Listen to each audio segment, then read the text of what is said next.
Ne dramatise pas, Benjamin. C'est juste une nuit avec mon PDG. C'est ce que ma femme m'a dit au dîner. Je l'ai regardée et j'ai dit, ok. Elle a souri, pensant qu'elle avait gagné. Elle n'avait aucune idée que je contrôlais l'entreprise de l'autre côté de sa fusion. La clause 14 était déjà rédigée. Il me suffisait de la laisser appuyer sur la gâchette. Je m'appelle Benjamin Harrington. J'ai 45 ans et je gagne ma vie en gérant des portefeuilles de capital investissement.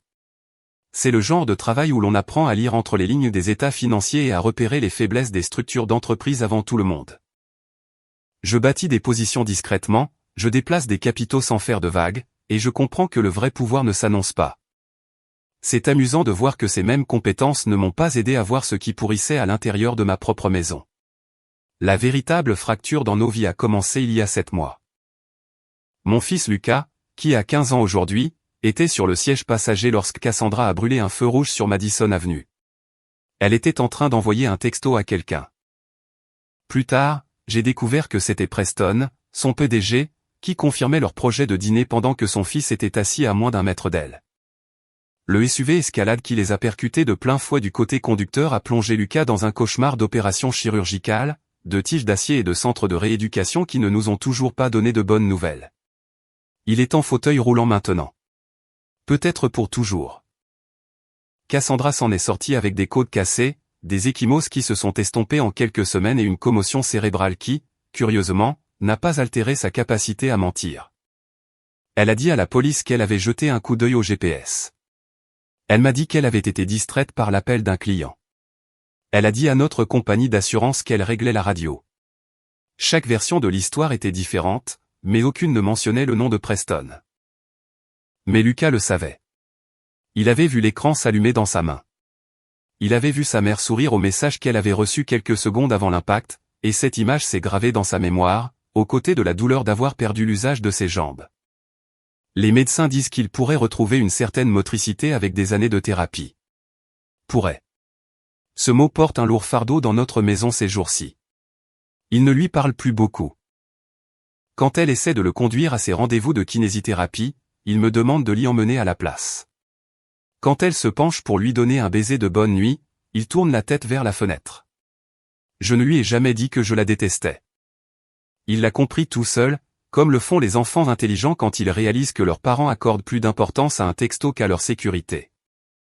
Ce soir, Cassandra voulait discuter de quelque chose d'important lors d'un dîner chez Marcello, le restaurant italien du centre-ville où nous avions l'habitude de célébrer nos anniversaires de mariage à l'époque où nous avions encore des choses qui valaient la peine d'être célébrées.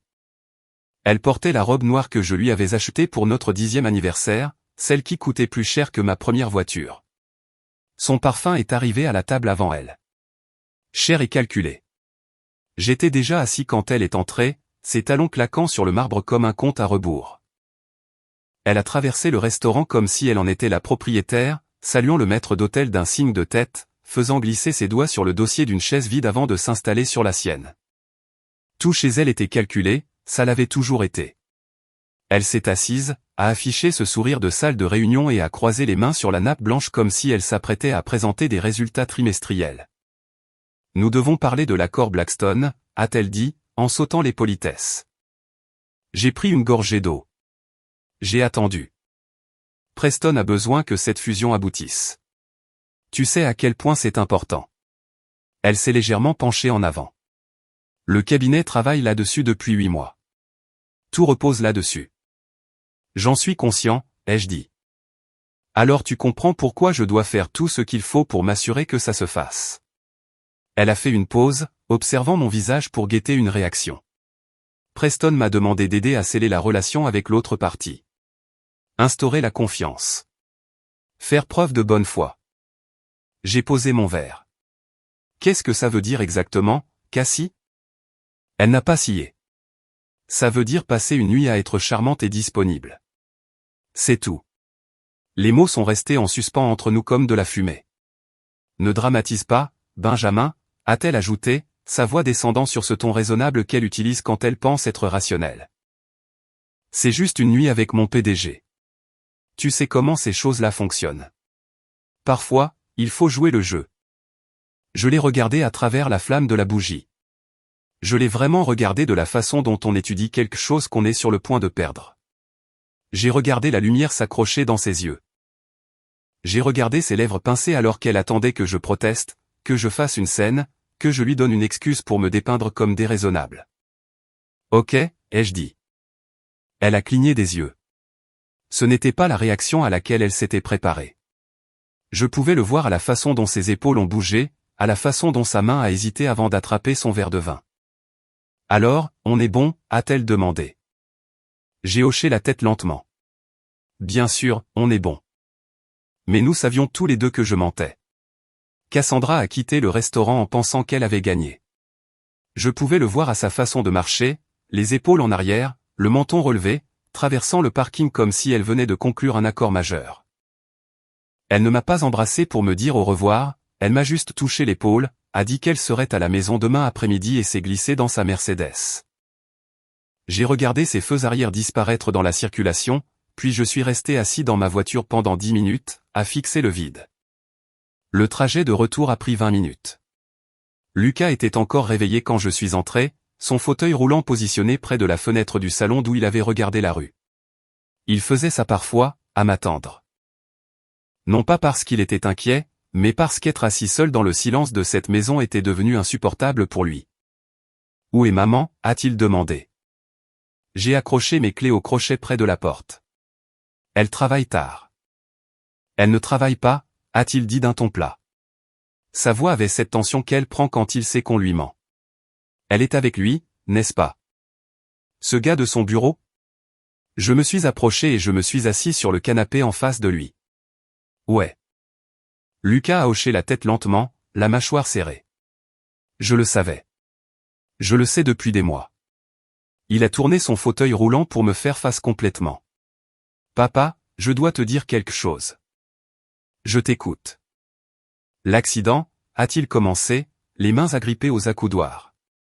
Maman envoyait des textos quand on a été percuté. J'ai vu son téléphone. Elle souriait à ce qu'il lui envoyait. Elle n'a même pas vu le feu passer au rouge. Les mots m'ont frappé plus fort que je ne l'aurais cru, même si je soupçonnais déjà la vérité. L'entendre de la bouche de Lucas, voir la colère dans ses yeux de 15 ans, rendait la chose réelle d'une manière que les rapports de police ne pourraient jamais égaler. Je la déteste pour ça, a-t-il continué, la voix se brisant légèrement. Elle m'a tout pris. La natation, le basket, ou juste le fait de marcher dans les couloirs du lycée comme une personne normale. Et elle l'a fait parce qu'un message de son patron était plus important que de regarder la route. Je ne lui ai pas dit de ne pas la détester. Je n'ai pas offert de réconfort vide sur le pardon ou la guérison. Parfois, le travail d'un père n'est pas de réparer la douleur de son fils, c'est d'en être le témoin. Je sais, ai-je dit doucement. Est-ce que tu vas faire quelque chose, a demandé Lucas. Ou vas-tu juste la laisser continuer à détruire cette famille? J'ai regardé mon fils, ce gamin qui avait été forcé de grandir trop vite, qui avait perdu son enfance au profit de tiges métalliques et de kinésithérapie parce que sa mère n'avait pas pu poser son téléphone. Je fais déjà quelque chose, lui ai-je dit. Et ce, depuis des semaines. Ses yeux se sont plissés. Quel genre de choses? Je me suis levé, j'ai marché jusqu'à mon bureau et je suis revenu avec une chemise cartonnée. À l'intérieur se trouvaient des documents que je préparais depuis la nuit où j'avais soupçonné pour la première fois la liaison de Cassandra. Des relevés bancaires, des titres de propriété, des polices d'assurance, et enfoui au milieu, un document intitulé Accord de fusion Blackstone Meridian, révision 3, clause 14. Tu te souviens de Preston Griffith, ai-je demandé. Le patron de maman. Il y a 12 ans, Preston travaillait comme analyste junior chez Westpac Capital. J'y étais consultant, j'évaluais les risques sur leur portefeuille d'investissement. J'ai ouvert le dossier, montrant à Lucas une page où le nom de Preston était surligné. Il a falsifié des chiffres sur un rapport client majeur, fait en sorte que les positions paraissent plus sûres qu'elles ne l'étaient. Quand je l'ai surpris, je l'ai fait renvoyer. Les yeux de Lucas se sont écarquillés. Donc, toute cette histoire avec maman, c'était sa façon de se venger de toi.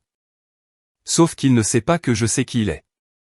Il ne sait pas que j'attendais qu'il fasse exactement ce genre d'erreur. J'ai sorti un autre document en pointant une clause spécifique. Il y a 3 semaines, j'ai ajouté une condition à l'accord de fusion de Blackstone. Toute violation de l'éthique par des personnes clés donne à la contrepartie le droit de résilier l'accord immédiatement. Et le fait que maman couche avec Preston compte comme une violation de l'éthique, a dit Lucas, la compréhension illuminant son visage. Plus que ça. Je siège au comité consultatif de Meridian Capital, l'entreprise avec laquelle le cabinet de Cassandra essaie de fusionner. J'ai fermé le dossier. Elle vient de me donner toutes les munitions dont j'ai besoin pour les détruire tous les deux. Lucas est resté silencieux un moment, assimilant l'information. Puis il a levé les yeux vers moi avec quelque chose que je n'avais pas vu dans son regard depuis l'accident. De l'espoir. Quand, a-t-il demandé. Demain matin, ai-je dit, quand elle se réveillera en pensant qu'elle a gagné.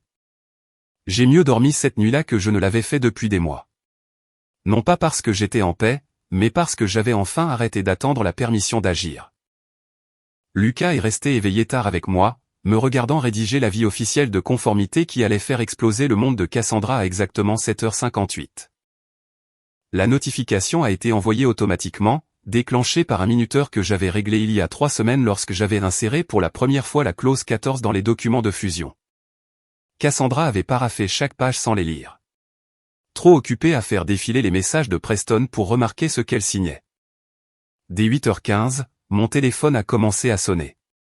Je l'ai ignoré, j'ai plutôt préparé le petit déjeuner, des œufs brouillés et des toasts pour Lucas pendant qu'il faisait défiler les fiches d'actualité économique sur sa tablette, où les premières rumeurs de problèmes faisaient déjà surface. « Papa » a-t-il dit en levant les yeux. Bloomberg vient de publier quelque chose sur le fait que Blackstone reporte les pourparlers d'intégration.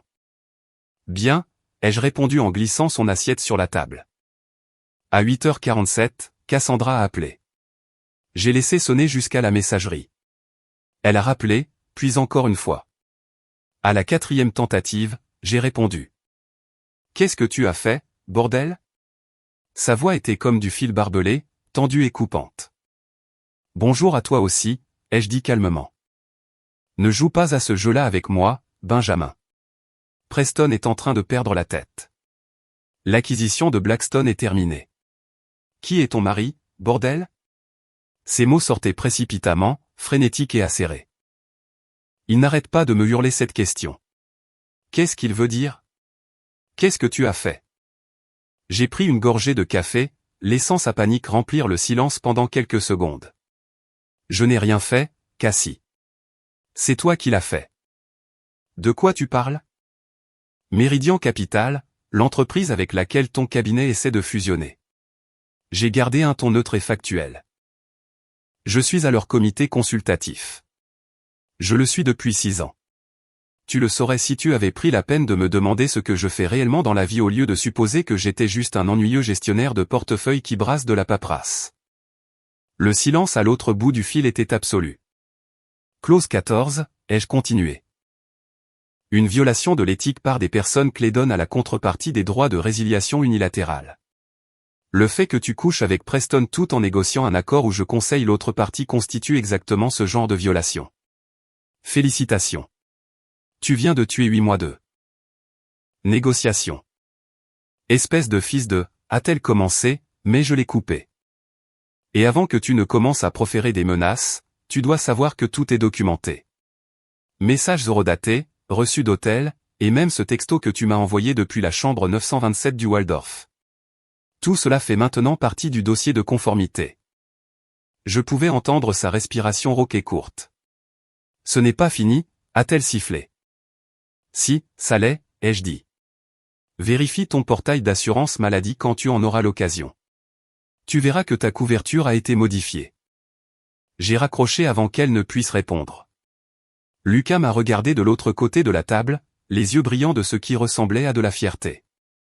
Combien de temps avant qu'elle ne réalise ce que tu as fait d'autre? Environ 1 heure, ai-je dit. À peu près. À 9h30, mon avocat a appelé pour confirmer que les papiers de séparation avaient été déposés. À 10h15, l'assistante de Cassandra a essayé de me joindre au nom de sa patronne. À 11h, le bureau de Preston Griffith a laissé un message vocal menaçant de poursuites judiciaires. Je l'ai supprimé sans même l'écouter en entier. À midi, Lucas et moi étions à son rendez-vous de kinésithérapie, reprenant la même routine douloureuse que nous faisions 3 fois par semaine depuis 7 mois. Le voir lutter pour retrouver des sensations dans ses jambes. Voir la détermination sur son visage malgré les obstacles me rappelait pourquoi j'avais fait tout ça, non pas par vengeance, mais pour la justice. Et nous ne faisions que commencer. Les retombées sont arrivées plus vite que je ne l'avais prévu. Dès le lendemain matin, le visage de Cassandra faisait la une de l'actualité économique, pas nommément, mais par implication. Des sources proches de l'échec de la fusion Blackstone citent des conflits d'intérêts internes, disait un titre. Meridian Capital se retire en invoquant des problèmes d'éthique, disait un autre. J'étais dans mon bureau quand Lucas est entré en fauteuil avec sa tablette. « Papa, il faut que tu vois ça », a-t-il dit en tournant l'écran vers moi. C'était un email interne du cabinet de Cassandra, fuité sur un blog juridique dont je n'avais jamais entendu parler. L'objet indiquait « Examen d'urgence de l'éthique, conflit d'un associé principal ». J'ai parcouru le contenu. Son cabinet lançait une enquête. Les associés étaient interrogés. Les clients étaient contactés. Quelqu'un avait agi vite. Et ce n'était pas moi. Qui a fait fuiter ça, a demandé Lucas. Je ne sais pas, ai-je avoué. Mais je suis sur le point de le découvrir. Mon téléphone a vibré. Un texto provenant d'un numéro inconnu, nous devrions parler. Café au Greystone dans 1 heure. DK. Diane Kepler.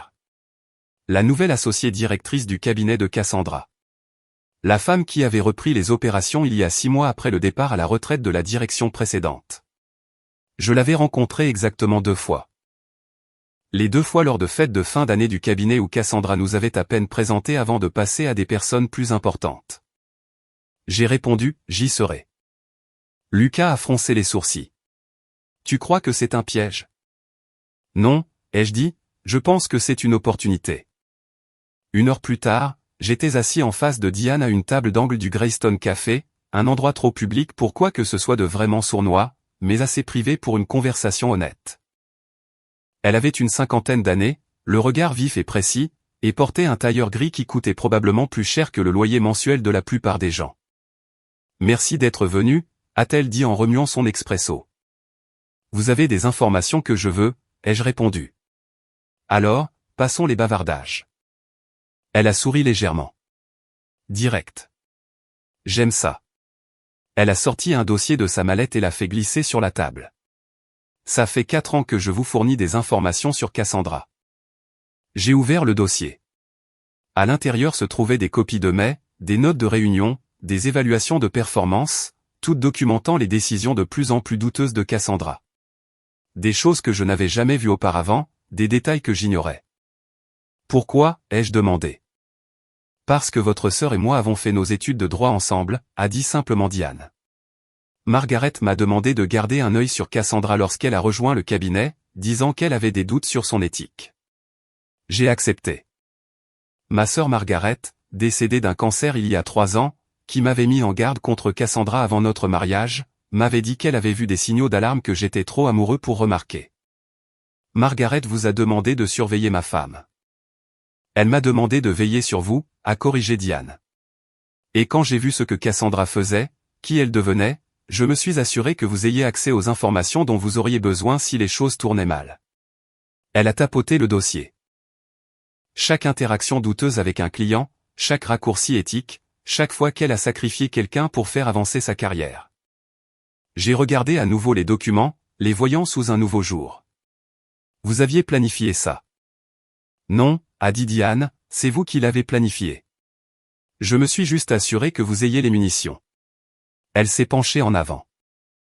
Cassandra ne le sait pas encore, mais le cabinet va demander sa démission d'ici la fin de la semaine. L'enquête éthique est réelle, et elle va révéler des choses qui feront passer l'affaire Preston pour un détail mineur. Comme quoi? Comme le vol de votre propriété intellectuelle il y a 3 ans. Elle a dit, ce cadre d'évaluation des risques que vous avez développé, celui que vous lui avez montré pour avoir son avis. Elle l'a déposé au nom du cabinet et a construit toute sa pratique autour de ça. J'ai les documents prouvant que c'était à vous en premier. La pièce a semblé légèrement tanguée. Elle a volé mon travail et a gagné des millions grâce à ça, a confirmé Diane. Ce qui signifie que vous avez des motifs pour intenter un procès qui pourrait détruire ce qui reste de sa réputation et vider les actifs avec lesquels elle pense s'en tirer. Je me suis adossé, assimilant la nouvelle. Pourquoi me le dire maintenant? Parce que Margaret aurait voulu que vous soyez protégé. Et parce que Cassandra a fait du mal à ce garçon. Sa voix s'est durcie. J'ai des petits-enfants, monsieur Harrington. L'idée que quelqu'un envoie des textos en conduisant avec un enfant dans la voiture me rend physiquement malade. Ce qu'elle a fait à Lucas est impardonnable. Elle s'est levée, laissant le dossier sur la table. Faites-en bon usage, a-t-elle dit. Et quand ce sera fini, sachez que vous n'étiez pas seul. Vous ne l'avez jamais été. L'avis d'expulsion est arrivé au bureau de Cassandra un mardi après-midi, livré par courrier recommandé pour s'assurer qu'elle ne puisse pas prétendre ne l'avoir jamais reçu. Je le sais parce que mon avocat m'a appelé dès que la confirmation de livraison est arrivée. Elle l'a signé. À 14h47, a-t-il dit. Vous devriez vous attendre à un appel sous peu. Il avait raison. Mon téléphone a sonné à 15h12. J'ai laissé sonner jusqu'à la messagerie. Elle a appelé encore et encore. À la 5e tentative, j'ai répondu à la maison. Sa voix était stridente, à peine contrôlée. Tu me prends la maison? Ce n'est pas ta maison, Cassie, ai-je dit calmement. Ça ne l'a jamais été. La propriété est détenue par le Harrington Family Trust, établi par ma grand-mère en 1987.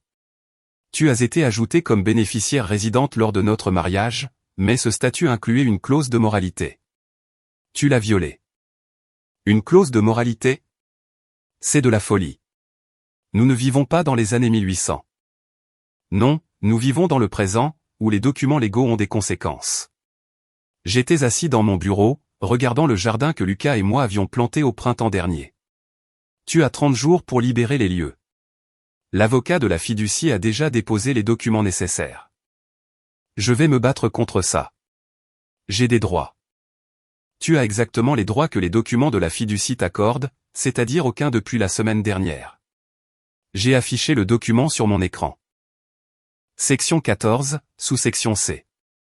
Le statut de bénéficiaire peut être révoqué en cas de turpitude morale, d'infidélité ou d'action préjudiciable aux intérêts de la famille. Ta liaison avec Preston remplit ces 3 critères. Elle respirait fort. Ces sortes de halètements de panique qui surviennent juste avant que quelqu'un ne perde complètement le contrôle. Où suis-je censé aller? Ce n'est plus mon problème, ai-je dit. Mais tu devrais y réfléchir rapidement. Un ami chez American Express m'a dit que ta cote de crédit avait chuté à 540 ce matin. Le silence qui a suivi a été absolu. Qu'est-ce que tu as fait? A-t-elle chuchoté. J'ai signalé des débits frauduleux. Les hôtels, les restaurants. Les cadeaux que tu as achetés à Preston en utilisant nos comptes joints. Il s'avère qu'utiliser des cartes de crédit conjugales pour financer une liaison extra-conjugale est considéré comme une fraude à New York. Les banques enquêtent et elles ont gelé tes cartes en attendant la résolution. Tu es en train de me détruire, a-t-elle dit, la voix brisée. Non, ai-je corrigé. Tu t'es détruite toute seule. Je m'assure juste que tu ne puisses pas nous entraîner Lucas et moi dans ta chute. J'ai raccroché. Lucas est entré dans le bureau quelques minutes plus tard en tenant sa tablette. Tu as vu les nouvelles? Il m'a montré l'écran. Un article de blog juridique s'intitulait « Une avocate de premier plan en fusion et acquisition sous enquête éthique suite à l'effondrement d'un accord ». Cassandra n'était pas nommée directement, mais les détails étaient suffisamment précis pour que quiconque dans l'industrie sache exactement de qui on parlait. Qui a fait fuiter ça, ai-je demandé. Est-ce que ça a de l'importance, a répondu Lucas. Elle est finie. Son cabinet va s'en débarrasser avant qu'elle ne les entraîne avec elle. Il avait raison. Bien sûr. À la fin de la semaine, les clients de Cassandra avaient commencé à demander un nouveau conseiller juridique. Son assistante a cessé de retourner ses appels. Sa place de parking au cabinet a été réattribuée à un associé junior qui attendait cette place depuis des années. Preston Griffith a subi un sort encore pire. Le conseil d'administration de sa société d'investissement a exigé sa démission dans les 72 heures suivant l'échec de l'accord Blackstone. Il a essayé de se battre, a menacé de poursuite, a affirmé qu'on l'avait piégé. Mais quand la plainte pour éthique a révélé qu'il avait falsifié des rapports à son emploi précédent il y a 12 ans et les mêmes rapports qu'il avait fait renvoyer à l'époque, sa crédibilité s'est évaporée. Je n'ai pas célébré, je n'ai pas exulté, j'ai juste regardé tout cela se dérouler avec le même détachement clinique que j'avais utilisé pour analyser un portefeuille d'investissement défaillant. Le vendredi après-midi, Diane Kepler m'a appelé. Cassandra a présenté sa démission ce matin, a-t-elle dit. Avec effet immédiat. L'enquête éthique a trouvé des preuves suffisantes de mauvaise conduite pour recommander son licenciement, mais le cabinet lui a donné l'option de démissionner à la place. Quel genre de mauvaise conduite, ai-je demandé. Conflit d'intérêts. Détournement de ressources des clients et le vol de propriété intellectuelle dont j'ai parlé plus tôt. Ce cadre d'évaluation des risques que vous avez développé. Nous avons des emails prouvant qu'elle l'a fait passer pour son propre travail et a facturé à ses clients des tarifs majorés pour l'utilisation de sa méthodologie.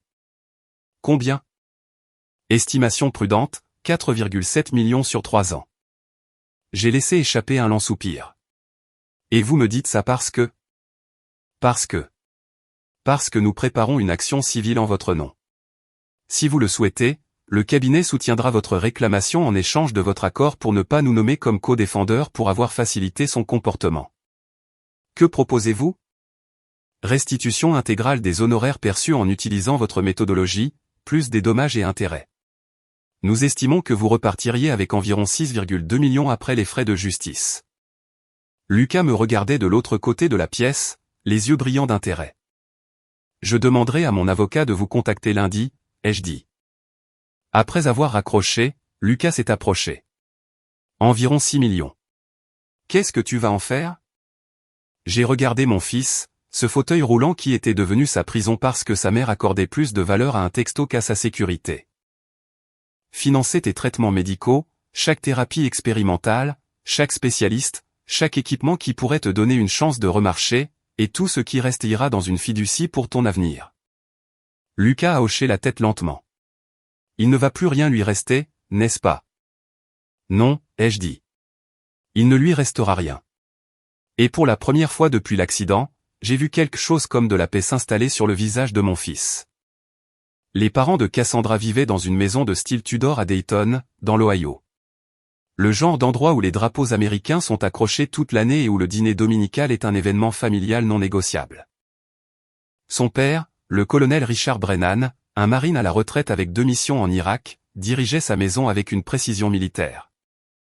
Sa mère, Catherine, enseignait le catéchisme à l'église catholique Sainte-Marie et croyait que les problèmes familiaux devaient être gérés en privé avec prière et discrétion. Je les avais toujours bien aimés, en fait. C'étaient des gens bien, qui avaient élevé une fille dont l'ambition avait lentement empoisonné le sens du bien et du mal. Le colis que je leur ai envoyé est arrivé 3 jours avant Thanksgiving.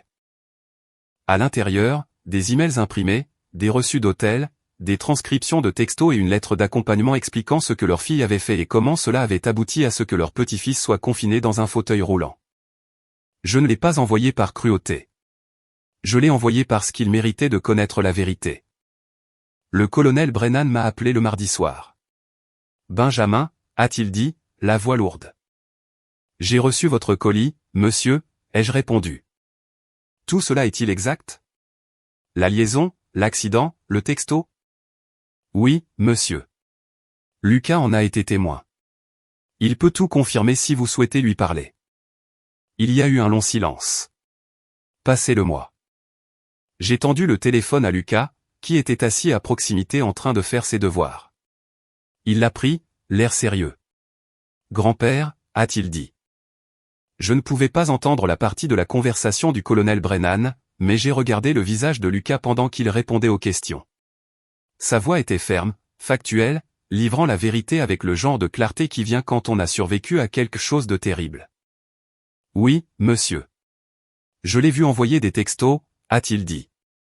Je l'ai vu sourire juste avant qu'on soit percuté. Je sais que c'était un message de son patron parce que j'ai vu son nom sur l'écran. Encore du silence pendant qu'il écoutait. Non, monsieur. Je ne la déteste pas. Je n'arrive juste pas à lui pardonner d'avoir choisi un texto plutôt que ma sécurité. Sa voix a légèrement tremblé. Et je ne peux pas lui pardonner d'avoir menti à ce sujet ensuite. Quand il m'a rendu le téléphone, il y avait des larmes dans ses yeux, mais son expression était résolue. Benjamin, a dit le colonel Brennan, Catherine et moi organisons le dîner de Thanksgiving ce jeudi. Toute la famille sera là. Cassandra ne sait pas que vous nous avez contactés. J'aimerais que vous et Lucas soyez présents. Monsieur, je ne pense pas que... Ce n'est pas une demande, l'a-t-il interrompu. Ma fille doit faire face à ce qu'elle a fait. Et elle doit le faire devant les personnes qui l'ont élevée pour qu'elle soit plus responsable. J'ai regardé Lucas, qui a hoché la tête. Nous y serons, ai-je dit. Le jeudi après-midi, Lucas et moi avons fait les 7 heures de route jusqu'à Dayton. Nous sommes arrivés chez les Brennan juste après 16 heures. L'odeur de la dinde rôtie était épaisse dans l'air froid de novembre. Des voitures bordaient la rue. Le frère de Cassandra, ses 2 sœurs, divers cousins et beaux-parents. Le colonel Brennan nous a accueillis à la porte, m'a serré la main, puis s'est penché pour serrer Lucas dans ses bras. « Heureux de te voir, fiston », a-t-il dit doucement. « Tu as grandi. » « Difficile à dire d'ici », a répondu Lucas en désignant son fauteuil roulant. La mâchoire du colonel s'est contractée, mais il n'a rien dit. Cassandra était dans le salon quand nous sommes entrés, tenant un verre de vin, riant de quelque chose que sa sœur avait dit. Elle s'est figée en nous voyant, le verre de vin tremblant dans sa main. « Ben, Lucas, qu'est-ce que vous faites ici ?»« Je les ai invités, » a dit le colonel Brennan, sa voix résonnant dans la pièce. « Tout le monde, s'il vous plaît, prenez place dans la salle à manger. Nous devons avoir une conversation de famille avant le dîner. » La pièce est devenue silencieuse. Le visage de Cassandra a perdu ses couleurs. « Papa, qu'est-ce qui se passe ?»« Assieds-toi, Cassandra, » a-t-il dit. Tout de suite. La famille s'est rassemblée autour de la longue table de la salle à manger. 23 personnes au total, toutes regardant le colonel Brennan se tenir en bout de table et placer mon dossier de preuve au centre de la table.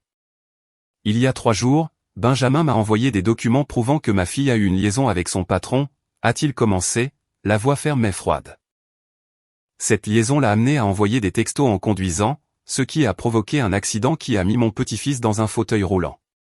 Elle a ensuite menti sur les circonstances à tout le monde, y compris à la police et à sa propre famille. Cassandra a commencé à se lever. « Papa, tu ne comprends pas. Assieds-toi. » La voix du colonel a tonné. Elle s'est assise. Il a ouvert le dossier, a commencé à lire des extraits, des enregistrements d'hôtel, des textos, la chronologie de l'accident. La déclaration de témoin de Lucas à la police qui avait été enterrée dans le rapport officiel. La pièce était absolument silencieuse, à l'exception de sa voix. Quand il a eu fini, il a regardé Cassandra et j'ai vu quelque chose se briser dans son expression. « Tu es ma fille et je t'aime. Mais ce que tu as fait est impardonnable. Tu as mis ton propre enfant en danger pour le bien d'une liaison. Tu as menti à ta famille. Tu as détruit ton mariage et ta carrière par ton propre égoïsme. Papa, je t'en prie. » La voix de Cassandra se brisait.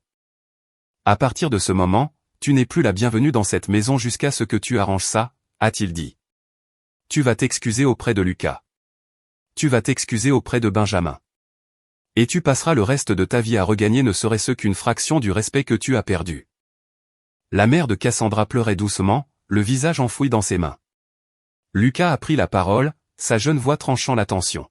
« Grand-père, je ne veux pas qu'elle disparaisse complètement de ma vie. C'est toujours ma mère, mais je ne peux plus vivre avec elle, et je ne peux pas faire comme si ce qu'elle a fait était excusable. » Le colonel Brennan a hoché la tête. « C'est compris, fiston. » Il s'est retourné vers Cassandra. « Tu as 5 minutes pour rassembler tes affaires et partir. Le dîner de Thanksgiving se déroulera sans toi. » Cassandra s'est levée, les larmes coulant sur son visage, et est sortie sans un mot de plus. La porte s'est refermée derrière elle, et le silence qui a suivi a ressemblé à la fin de quelque chose qui devait se terminer depuis très longtemps. L'article du Wall Street Journal est tombé un lundi matin, 3 semaines après Thanksgiving. Je prenais mon café avec Lucas quand mon téléphone a commencé à vibrer de notifications de collègues, d'anciens clients et de personnes à qui je n'avais pas parlé depuis des années. Le titre disait « Quand l'éthique personnelle détruit les accords d'entreprise, l'effondrement de Blackstone Meridian ». Lucas l'a affiché sur sa tablette et a commencé à lire à haute voix. Une avocate principale spécialisée en fusion et acquisition au sein d'une importante société d'investissement new-yorkaise a récemment provoqué l'effondrement d'une fusion de 2,3 milliards de dollars sur 8 mois en engageant une relation personnelle avec son PDG. Alors que l'accord était négocié avec une entreprise où son mari siégeait en tant que membre du comité consultatif. Il a levé les yeux vers moi. Ils n'ont pas utilisé son nom. Ils n'en ont pas eu besoin, ai-je répondu. Tout le monde dans l'industrie sait exactement de qui il parle. L'article détaillait de manière approfondie comment la clause 14 avait été déclenchée, comment le conflit d'intérêts avait violé les obligations fiduciaires à plusieurs niveaux. Et comment cet effondrement avait causé aux deux entreprises des millions en coûts de préparation et en perte d'opportunités futures. Il mentionnait le licenciement précédent de Preston pour falsification de rapports il y a 12 ans. Il décrivait l'enquête éthique en cours dans ce cabinet non nommé et faisait référence à un litige civil en instance concernant un vol de propriété intellectuelle estimé à plus de 4 millions de dollars. À midi, l'article avait été partagé 17 000 fois sur LinkedIn. À 15 heures, il était en tendance sur le Twitter financier avec le hashtag Clause 14. Les professeurs d'école de commerce envoyaient déjà des emails à leur département pour le suggérer comme lecture obligatoire pour les cours d'éthique professionnelle. Mon téléphone a sonné. C'était un ancien collègue de Wharton. Ben, c'est à propos de Cassandra, a-t-il demandé directement. Je ne peux pas commenter les affaires judiciaires en cours, ai-je répondu. C'est elle, n'est-ce pas? Toute l'industrie en parle. La Harvard Business School a déjà demandé si je serais prêt à participer à une discussion sur l'étude de ce cas. Que leur as-tu dit? Que j'y réfléchirai. Mais Ben, ça va la suivre pour le reste de sa carrière. Elle va être l'exemple qu'ils enseigneront pendant les 20 prochaines années sur ce qu'il ne faut pas faire. Après avoir raccroché, Lucas s'est approché en fauteuil. C'est ce que tu voulais? Qu'elle soit célèbre pour toutes les mauvaises raisons. Je voulais que la vérité ait du poids, ai-je dit. Ce que les gens font de cette vérité ne dépend que d'eux. Cassandra a appelé 20 minutes plus tard. Sa voix était creuse, dépouillée de la confiance qui blindait autrefois chacun de ses mots. L'article du journal. Elle a dit, tu leur as parlé. Je n'en ai pas eu besoin, ai-je répondu. Ils ont fait leur propre enquête. Trouvé leur propre source. Diane Kepler, probablement. Peut-être des membres de l'équipe juridique de Meridian. Peut-être d'anciens collègues de Preston qui se souvenaient de ce qu'il avait fait il y a 12 ans. Les journalistes font bien leur travail. Ben, je suis ruiné, a-t-elle chuchoté. Columbia a appelé. Ils veulent m'utiliser comme étude de cas. Harvard aussi. Wharton. Toutes les meilleures écoles de commerce du pays vont enseigner mon échec à leurs étudiants. Oui, ai-je dit simplement.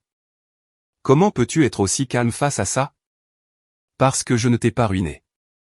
Tu t'es ruiné toute seule. Je me suis juste assuré que la documentation était suffisamment complète pour que la vérité ne puisse pas être enterrée. J'ai fait une pause. L'audience pour la garde est dans 2 semaines. As-tu toujours l'intention de te battre pour la garde partagée? Je ne sais plus ce que j'ai l'intention de faire, a-t-elle dit, la voix brisée. Mon avocat dit que je devrais accepter des visites supervisées. Que si nous allons au procès, Lucas témoignera et ce sera encore pire. Ton avocat a raison. Je suis sa mère, Ben. Est-ce que ça ne compte pas? J'ai regardé Lucas, qui m'observait avec ses yeux qui avaient, semblait-il, trop vu, trop compris. Être mère, c'est plus qu'une question de biologie, Cassie. C'est faire passer la sécurité de son enfant avant tout. Tu ne l'as pas fait. Tu as choisi un texto plutôt que sa vie. Et maintenant tu vis avec les conséquences. Elle pleurait maintenant.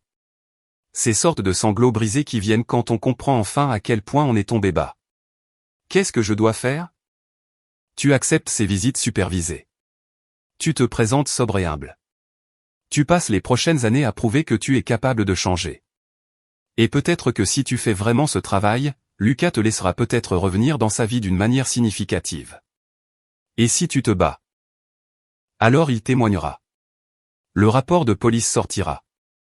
Les registres des textos deviendront publics. Et la petite chance de rédemption que tu as disparaîtra complètement. J'ai gardé un ton neutre et factuel. À toi de choisir. Elle a raccroché sans répondre. Lucas a posé sa tablette. Tu penses qu'elle le fera? Accepter les conditions de visite. Je pense qu'elle a enfin assez peur pour être intelligente, ai-je dit. Mais nous verrons bien. Ce soir-là, j'ai reçu un email du cabinet d'avocats représentant les 5 clients qui avaient intenté le recours collectif contre Cassandra. Ils voulaient me faire déposer comme témoin, me faire témoigner sur le vol de propriété intellectuelle et la façon dont cela avait influencé ses conseils aux clients au cours des 3 dernières années. Je l'ai transféré à mon avocat avec une simple note, heureux de coopérer. L'étau se resserrait. Le Wall Street Journal avait fait de l'échec de Cassandra une nouvelle nationale. L'audience pour la garde en ferait une affaire personnelle, et le recours collectif en ferait une affaire permanente. Lucas et moi avons passé le reste de la soirée à faire ces exercices de kinésithérapie, à travailler sur le renforcement musculaire que le docteur Patel avait prescrit. Il faisait des progrès, lents mais mesurables. Les traitements expérimentaux étaient prometteurs. « Papa » a-t-il dit pendant une pause, « quand tout ça sera fini, quand l'audience sera passée et que maman sera hors de nos vies, pour l'essentiel, qu'est-ce qu'on va faire ? » « Qu'est-ce que tu veux dire ? Est-ce qu'on va juste revenir à la normale ? Faire comme si rien de tout ça n'était arrivé. J'y ai réfléchi. Non, nous allons construire quelque chose de meilleur que la normale. Nous allons prendre ce que nous avons appris et l'utiliser pour aider les gens qui traversent ce que nous avons traversé. Comme quoi ? Je ne sais pas encore, ai-je avoué, mais nous le découvrirons ensemble. Il a hoché la tête, satisfait de cette réponse, et est retourné à ses exercices. Dehors, les lumières de la ville commençaient à s'allumer, et je me tenais à la fenêtre en regardant New York s'installer dans la soirée. Quelque part là dehors, Cassandra était probablement assise dans le bureau de son avocat, essayant de trouver comment sauver quelque chose des décombres de sa vie. Mais ce n'était plus mon problème. Mon problème était d'aider mon fils à remarcher et de m'assurer que la femme qu'il avait mis dans ce fauteuil roulant n'ait plus jamais le pouvoir de lui faire du mal. Les dépositions pour le recours collectif ont commencé la semaine suivant la publication de l'article du Wall Street Journal. 5 entreprises, toutes d'anciens clients de Cassandra, affirmant toutes avoir reçu des conseils juridiques compromis en raison de sa relation non divulguée avec Preston et de son conflit d'intérêts dans les accords impliquant Meridian Capital. Ma déposition était prévue mardi matin dans les bureaux de Burkeman & Associates, le cabinet représentant les plaignants. Lucas voulait venir avec moi, mais je l'ai convaincu de rester à la maison avec son tuteur. L'avocat principal, Raymond Burkeman, était un homme aux cheveux argentés dans la soixantaine avec ce genre de regard vif qui venait de 40 ans passés à contre-interroger des témoins qui se croyaient plus intelligents que lui. « Monsieur Harrington » a-t-il commencé après les préliminaires. « Pouvez-vous décrire votre relation professionnelle avec Meridian Capital ? » Je siège à leur comité consultatif depuis 6 ans, ai-je dit. Je fournis des conseils stratégiques sur les investissements en capital investissement, les accords d'infrastructure et l'évaluation des risques pour les acquisitions majeures. Et étiez-vous conscient que votre femme était l'avocate principale représentant le cabinet de Preston Griffith dans leur tentative de fusion avec Meridian ? Pas au début. J'en ai pris conscience environ 4 mois avant l'effondrement de l'accord. Qu'avez-vous fait lorsque vous avez découvert ce conflit d'intérêts ? J'ai examiné les documents de fusion et j'ai ajouté la clause 14, qui traitait spécifiquement des manquements à l'éthique par les parties impliquées dans la transaction. Burkeman s'est penché en avant. Vous avez orchestré l'effondrement de l'accord. Non, ai-je corrigé. J'ai créé un mécanisme de sécurité. Ma femme a orchestré l'effondrement en choisissant de coucher avec Preston Griffith tout en négociant un accord où j'ai des responsabilités fiduciaires envers l'autre partie. La clause donnait simplement à Meridian des motifs légaux pour résilier lorsque le conflit devenait intenable. Étiez-vous au courant de la liaison avant d'ajouter la clause ? Je le soupçonnais, et je l'ai confirmé environ 3 semaines avant de modifier les documents. Et vous n'avez pas divulgué cela au conseil d'administration de Meridian. J'ai divulgué l'existence d'un conflit potentiel. J'ai recommandé qu'ils examinent toutes les relations entre les parties négociantes. Ils ont choisi d'inclure la clause d'éthique comme mesure de protection. Burkeman a pris des notes. Parlons du vol de propriété intellectuelle. Quand avez-vous développé pour la première fois le cadre d'évaluation des risques que votre femme a par la suite revendiqué comme son propre travail ? J'ai sorti un dossier que j'avais préparé. Il y a 3 ans. J'ai des fichiers horodatés, des brouillons de mai et des notes du développement initial. J'ai partagé le cadre préliminaire avec Cassandra pour avoir son avis. Elle l'a déposé auprès de son cabinet 2 semaines plus tard, affirmant l'avoir développé indépendamment. Combien a-t-elle gagné en utilisant votre méthodologie ? Selon les dossiers financiers que son cabinet a fournis lors de la communication des pièces, environ 4,7 millions en honoraires sur 3 ans, facturés aux clients spécifiquement pour des évaluations des risques utilisant ce qu'elle appelait son cadre propriétaire. Et vous n'avez jamais reçu de compensation pour cela. Pas $1. Je ne savais même pas qu'elle l'utilisait jusqu'à ce que Diane Kepler me montre les registres de facturation internes il y a 6 semaines. La déposition a continué pendant 3 heures. Ils m'ont posé des questions sur des accords spécifiques, des clients spécifiques, des cas spécifiques où les conseils de Cassandra auraient pu être influencés par sa relation avec Preston ou son désir de protéger la propriété intellectuelle qu'elle m'avait volée. J'ai répondu à chaque question avec des documents, des emails, des horodatages, des dossiers financiers. La trace écrite que je construisais depuis des années, sans savoir que j'en aurais besoin, mais en comprenant qu'en affaires, on se protège toujours avec des preuves. Quand ce fut terminé, Burkement m'a raccompagné jusqu'à l'ascenseur. Officieusement, a-t-il dit, c'est l'un des cas les mieux documentés que j'ai vus en 30 ans de pratique. Votre femme n'a pas seulement fait des erreurs. Elle a créé un schéma de violation de l'éthique que son cabinet a soit facilité, soit ignoré. Quelles sont ses chances, ai-je demandé. De gagner, 0. De trouver un accord à l'amiable sans détruire ce qui lui reste de finances, peut-être 20% si elle est intelligente et que son avocat peut négocier rapidement. Il a fait une pause. La compagnie d'assurance du cabinet a déjà refusé la couverture. Clause de moralité dans sa police de responsabilité professionnelle. Elle va devoir payer ça de sa poche. Combien demandent les plaignants ? 3,22 millions de dommages et intérêts, plus les frais de justice. Nous conclurons probablement un accord pour 2,8 millions si elle accepte rapidement. Si elle se bat, nous l'emmènerons au procès et obtiendrons le montant total, plus des dommages-intérêts punitifs. J'ai hoché la tête.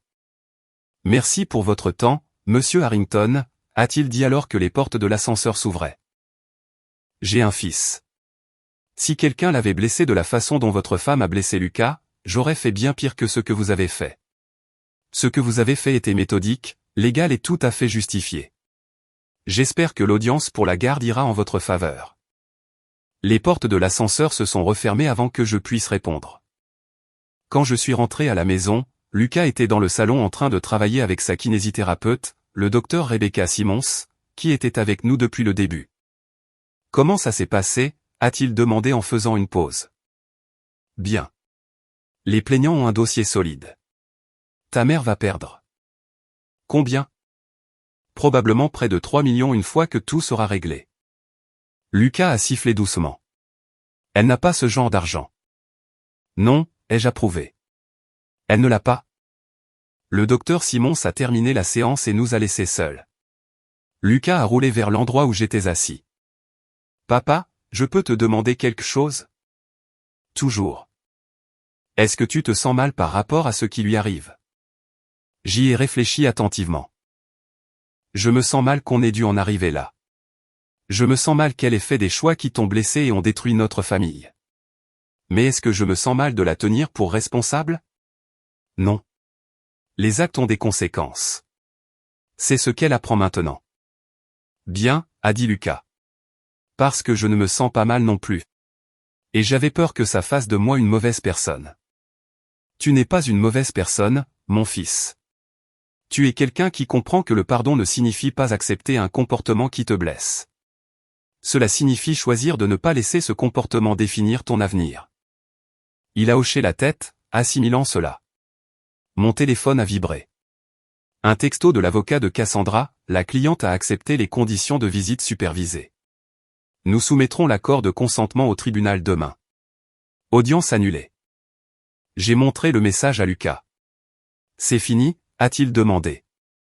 La partie sur la garde, oui, ai-je dit. Maintenant, nous attendons juste le règlement du recours collectif et nous passons à autre chose. Lucas avait l'air soulagé. Qu'est-ce qui va lui arriver maintenant ? Elle trouvera comment vivre avec ce qu'elle a fait, et nous trouverons comment construire quelque chose de meilleur. 8 mois après l'audience pour la garde, Lucas a fait ses premiers pas. Le docteur Patel nous avait averti de ne pas nous attendre à des miracles. Les lésions médulaires étaient sévères, le pronostic au mieux prudent. Mais nous avions tout investi dans des traitements expérimentaux, des thérapies par cellules souches, une rééducation intensive, 300 000 $ provenant du règlement de la propriété intellectuelle. Chaque dollar était concentré sur l'idée de donner une chance à Lucas. J'étais au centre de rééducation quand c'est arrivé, observant par la fenêtre d'observation pendant que Lucas travaillait avec le docteur Simmons sur les barres parallèles. Il pratiquait des exercices de station debout depuis des semaines, renforçant des muscles qui avaient oublié comment fonctionner. Puis, il a avancé son pied droit de seulement 15 cm, traînant et incertain, mais vers l'avant. Le docteur Simons a halté. Lucas, tu viens de, a-t-il dit, la voix tremblante. Je crois, a-t-il répondu. Est-ce que je peux réessayer? Il a bougé son pied gauche, puis à nouveau son pied droit. 3 pas au total avant que ses jambes ne lâchent et qu'il ne s'effondre dans le fauteuil roulant, haletant et souriant comme s'il venait d'atteindre le sommet de l'Everest. Je suis entré dans la pièce, la gorge serrée. Tu as réussi, mon fils. J'ai réussi, a-t-il répété, l'émerveillement dans la voix. Papa, j'ai vraiment réussi. Les progrès ont été lents après ça. 3 pas sont devenus 5, puis 10. À la fin du mois, Lucas pouvait marcher sur 6 mètres avec de l'aide.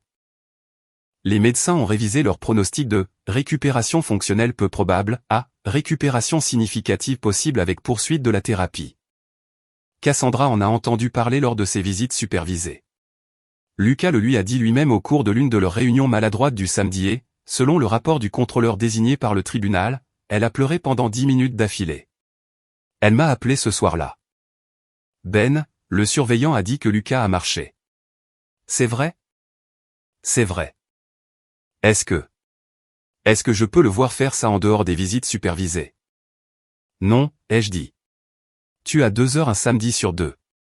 C'est ce que le tribunal a ordonné. C'est ce que tu as accepté. Je t'en prie. C'est mon fils. Je veux juste voir. Tu as renoncé au droit de vivre ces moments quand tu as choisi de t'extraire au lieu de conduire, les jeux interrompus. Si Lucas veut te montrer pendant le temps qui t'est imparti, c'est son choix. Mais tu n'as pas le droit d'en demander plus. Elle est restée silencieuse pendant un long moment. Tu ne me pardonneras jamais, n'est-ce pas? Le pardon n'est pas la question, Cassie. La responsabilité, oui. Tu fais face à ce que tu as fait. Tu vis avec les conséquences. Et peut-être qu'un jour, Lucas décidera s'il y a de la place pour toi dans sa vie. Mais c'est sa décision, pas la mienne. Elle a raccroché sans dire au revoir. Lucas et moi avons célébré ses progrès par un dîner dans sa brasserie préférée. Il a marché de la voiture jusqu'à l'entrée du restaurant avec mon soutien. Près de 4 mètres d'une détermination traînante qui a attiré les regards et les sourires d'inconnus. Les gens regardent, a-t-il dit. Laisse-les regarder, ai-je répondu. Tu as mérité chacun de ces pas. 2 ans plus tard, la Fondation Second Chance a ouvert ses portes dans un entrepôt reconverti à Brooklyn. Pas la maison familiale.